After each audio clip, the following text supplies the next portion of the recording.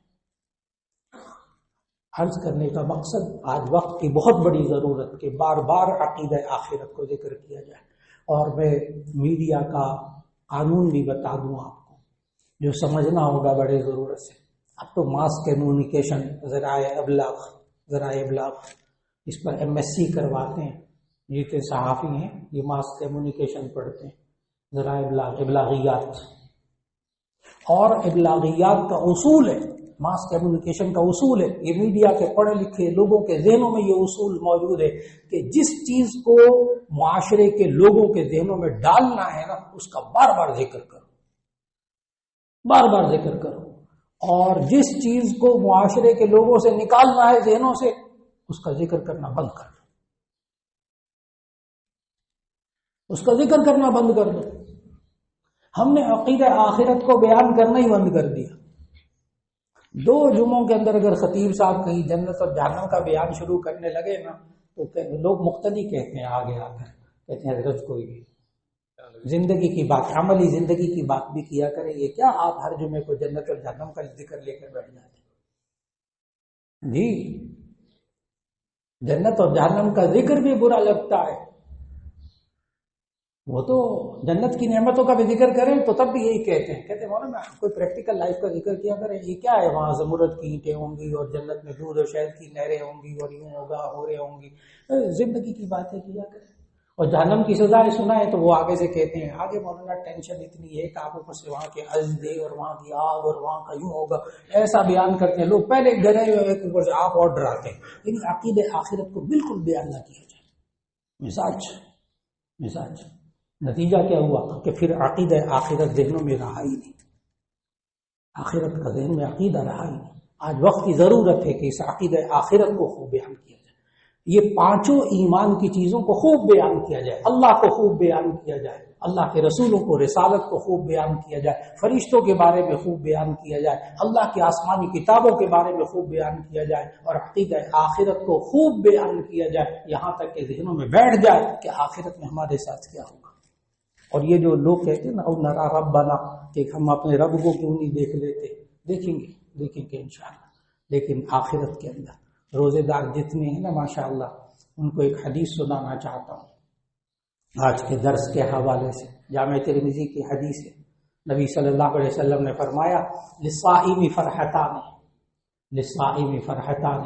فرحۃ عند فطرہ وفرحۃ عند لقاء ربہ، روزے دار کو 2 خوشیاں نصیب ہوتی ہیں، فرحت خوشی، للصائم فرحتان، روزے دار کو 2 خوشیاں نصیب ہوتی ہیں، فرحۃ عند فطرہ، ایک تو اس کو خوشی ہوتی ہے افطار کے وقت، ایک خوشی ہوتی ہے افطار کے وقت جب روزہ کھلتا ہے، اور دوسری خوشی ذہن میں رکھیے گا بہت اچھی طرح، وہ فرحۃ عند لقاء ربہ، اور دوسری خوشی اس وقت ہوگی جب یہ اپنے رب سے ملاقات کرے گا، جب اپنے رب کا دیدار کرے گا۔ اور وہ حدیث بھی آپ کے ذہن میں ہوگی کہ جنت کی نعمتوں میں سے سب سے بڑی نعمت دیدار الہی ہے، جنت کی نعمتوں میں سب سے بڑی، حدیث میں آتا ہے سب سے بڑی نعمت جو جنتی کو ملے گی اور رب کا دیدار ہوگا۔ اللہ تعالی ہمیں دنیا کے اندر یہ ایک خوشی تو نصیب فرماتا ہے کہ افطار کے وقت ایک خوشی نصیب ہوتی ہے، اللہ دوسری خوشی بھی نصیب کر دے، اور وہ ہے رب کا دیدار۔ وآخر دعوانا ان الحمدللہ رب العالمین، الحمدللہ رب العالمین۔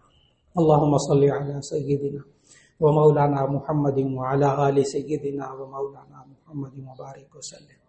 ربنا آتنا في الدنيا حسنة وفي الآخرة حسنة وقنا عذاب النار۔ یا اللہ ہمارے گناہوں کو معاف فرما، ہماری لغزشوں کو، کوتاہیوں کو معاف فرما۔ یا اللہ قرآن حکیم کو خوب تلاوت کرنے کی توفیق عطا فرما، اس کو سمجھنے کی توفیق عطا فرما، اس کے مطابق عمل کرنے کی توفیق عطا فرما۔ یا اللہ قرآن حکیم کے پیغام کو لوگوں تک پہنچانے کی توفیق عطا فرما۔ یا اللہ ہمارے جو عقائد ہیں، یا اللہ ہماری نئی نسلوں کے ذہنوں میں اتارنے کی توفیق عطا فرما۔ خاص طور پر عقیدہ آخرت، ہمیں کہ ہمارے مرنے کے بعد ہمارے ساتھ کیا ہوگا، ہمیں کس طرح جنت اور جہنم کی صورت میں نیک اعمال کا بدلہ ملے گا جنت کی صورت میں، اور برے اعمال کا بدلہ ملے گا جہنم کی صورت میں، اور آخرت میں کیا کیا ہوگا، اے اللہ ہماری نئی نسلوں کے ذہنوں میں اتارنے کی توفیق عطا فرما۔ یا اللہ ہمیں عقائد کے اندر پختگی عطا فرما دے۔ یا اللہ جتنے بیمار ہیں سب کو شفاء کاملہ نصیب فرما، جو پریشان حال ہیں ان کی پریشانیوں کو دور فرما۔ یا اللہ جو رزق کی تنگی میں مبتلا ہیں ان کو کشادہ حلال رزق عطا فرما دے۔ یا اللہ جو تو نے نعمتیں عطا فرمائی ہیں ان میں برکت عطا فرما دے۔ یا اللہ بے برکتی سے حفاظت فرما دے۔ یا اللہ ہم سب پر اپنی رحمت نازل فرما دے، ہمارے ملک پر یا اللہ رحمت نازل فرما دے۔ یا اللہ اس ملک میں سے بے چینی اور نفرتوں کا خاتمہ فرما دے، سکون اور محبت عطا فرما دے۔ یا اللہ ہم سب کی دعاؤں کو قبول فرما لے۔ وصلی اللہ تعالی علی خیر خلقہ محمد و آلہ و اصحابہ۔